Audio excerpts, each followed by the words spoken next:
NASA has a history of firsts. Now it has a new first, a first Chief Artificial Intelligence Officer. And joining me now is that new Chief AI Officer, Dave Salvagnini. Mr. Salvagnini, good to have you with us. That's a pleasure, Tom. Well, let's begin with you. Are you new to NASA, or is this a new job for you at NASA? I think I know, but you tell us. Yes, certainly. So it's a little bit of both, quite candidly. So I spent most of my career in the Department of Defense for a period of time as an active duty Air Force officer, and then also as a civilian for the Defense Intelligence Agency and in some other parts of the intelligence community during that career. I joined NASA last year in June, so I just passed my one-year anniversary. I joined as the Chief Data Officer and then led a group to evaluate how NASA should best respond to the executive order that was released last October requiring federal agencies to have a Chief Artificial Intelligence Officer. We closed out a study and made our recommendations to the Deputy Administrator and Administrator, and I was named as the Chief Artificial Intelligence Officer here in May. Now, I'm imagining that throughout the hundreds of mission areas and projects that are going on at a given time in NASA, people are using artificial intelligence because everything NASA does is basically software that goes somewhere. So what will the Chief AI Officer actually do then? No, that's a great question. And you're absolutely right. And I just want to amplify your point. NASA has been using artificial intelligence for many, many years, quite successfully. So what will the Chief Artificial Intelligence Officer do? Well, certainly we will meet the requirements in the executive order and the OMB guidance that require the federal agencies to appoint a leader who is looking after the use of artificial intelligence across the agency.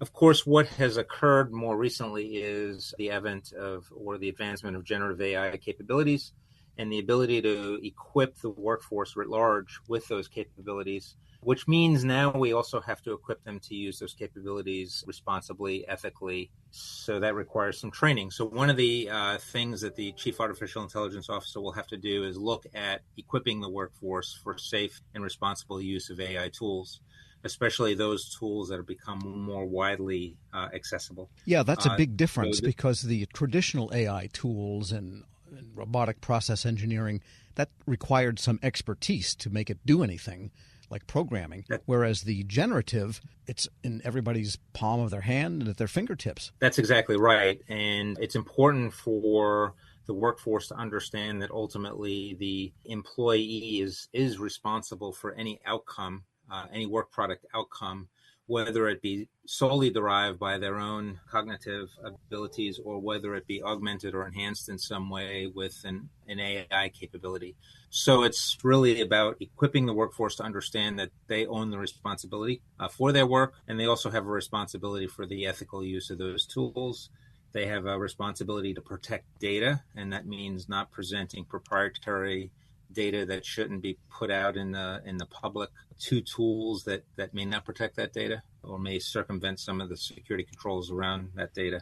So there's a whole host of things, just like if you imagine some of the cyber training that we all go through every year so that we can safely operate our computer within our work environment, which equips us with what does a phishing email look like or text and how not to click on that and how to report on it. We have to do the same thing with this new emerging technology. And you could say maybe AI divides along another axis, and that is what it is I'm using to apply to my personal work. Say I'm evaluating download data or something, or some flight pattern data from an aircraft wing experiment, and I'm creating a work product from that, versus what, say, HR might deploy using generative AI, looking at NASA's personnel policies, and therefore you have an enterprise type of application. The guidance from the administration right now is that we have to report an inventory of all AI use cases across the agency. In the past, NASA has reported over 400 AI use cases. I would expect in some cases that will grow. In some cases, based on some of the rule changes, it may actually shrink a little bit. But in particular, the administration is concerned with safety and rights impacting AI use across the federal government. So safety would have to do with, and in particular with NASA, it has to do with, let's say, the movement of vehicles across ground, sea, air, or space. So obviously, NASA moves vehicles across space. And any use of AI to enable that is subject to a safety use case criteria. The other would be certainly in the area of aeronautics and air traffic control, where AI is starting to be experimented with as it relates to the air traffic control system and looking at opportunities to increase the capacity of that system. That would be certainly a safety categorized use case. In the area of rights use cases, for NASA, we don't have nearly as many as if a lot of our other federal departments would have. We're not adjudicating health claims. We're not dealing with education benefits requests. We're not adjudicating housing requests. So we're not in that public-facing services space where rights impacting use cases would be quite important. We're not handling a lot of public data, so we don't have people applying for services where there's an implicit expectation of privacy. I would say where rights impacting use cases start to enter into the equation is where NASA may start to use AI in its HR practices. Whether it be to triage, let's say, a set of candidates, or maybe in a performance evaluation system at some later date. At this point in time, we're not doing that, but it's certainly being considered because there is some opportunity there. We're speaking with Dave Salvagnini. He's NASA's new Chief Artificial Intelligence Officer. And are you also still the Chief Data Officer? Again, in my view, the AI officer kind of would be a higher notch than data because data is needed for AI. So do you report to yourself in that manner? I like how you phrase that. I am still the Chief Data Officer here at NASA, so I have the role of Chief Data and Artificial Intelligence Officer. What we evaluated when we looked at the opportunities is we looked at separating them. So there could be a Chief AI Officer role, a Chief Data Officer role, or combining them. And we found that there is a lot of synergy in combining the two roles. You don't enable AI without data.